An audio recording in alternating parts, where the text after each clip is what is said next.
മോൺസ്റ്ററിന്റെ eviction മൊമെന്റുകളായിരുന്നു ഇപ്പോൾ ലൈവിനകത്ത്. എന്ന് വെച്ചാൽ പ്രാങ്ക് മൊമെന്റുകൾ. സാധാരണ ഒരാളെ എങ്ങനെയാണ് എവിക്ട് ചെയ്യുന്നത് അതേ രീതിയിൽ തന്നെയാണ് മറ്റേ മിൽമയുടെ ബാഗ് ഒക്കെ കൊടുത്ത് അങ്ങനെയാണ് നോറയെ ഇറക്കി വിട്ടത്. നോറയ്ക്കാണെങ്കിൽ ആരോടും വലിയ അറ്റാച്ച്മെന്റും ഇല്ല, പുറത്താവുന്ന പ്രതീക്ഷയും ഇല്ല. അങ്ങനെ ആകെ മൊത്തം ഒരു ഓക്വേർഡ് അടിച്ച് നിൽക്കുന്ന നോറയാണ് എപ്പിസോഡിൽ കണ്ടത്. സീക്രട്ട് റൂമിലേക്കാണ് എന്നുള്ളത് നോറ പോലും അറിയുന്നില്ല. അതുകൊണ്ട് തന്നെ നല്ല വിഷമം ഉണ്ടായിരുന്നു. ഇവിടുന്ന് കരയാതെ പോകണമെന്നൊക്കെയാണ് ഞാൻ ഓർത്തത്. പക്ഷെ കരച്ചിൽ അടക്കാൻ പറ്റുന്നില്ല എന്നൊക്കെ പറഞ്ഞിട്ട് അങ്ങനെയൊക്കെ പറയുന്നുണ്ടായിരുന്നു.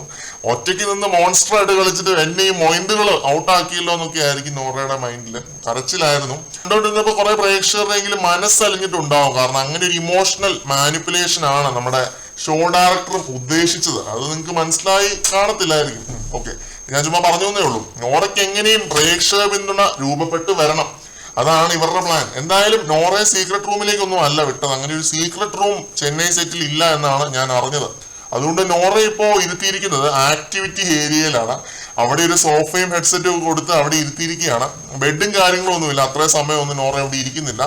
അവിടെ ഒരു ടി വി ഉണ്ട്, ഹെഡ്സെറ്റ് ഉണ്ട്, പിന്നെ ഫുഡ് കഴിക്കാനുള്ള ഒരു ടേബിൾ, അങ്ങനെയുള്ള സെറ്റപ്പുകളെല്ലാം അവിടെ ഉണ്ട്.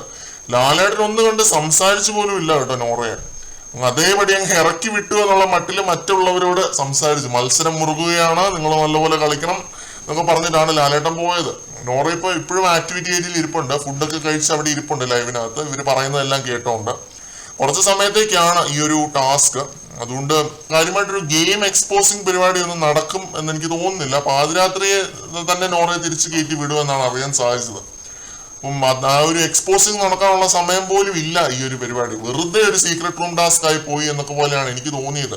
പ്രേക്ഷക പിന്തുണ ഇല്ലാത്തവരെ ടോപ്പ് 5 കയറ്റാനുള്ള ഓരോ അടവുകളെ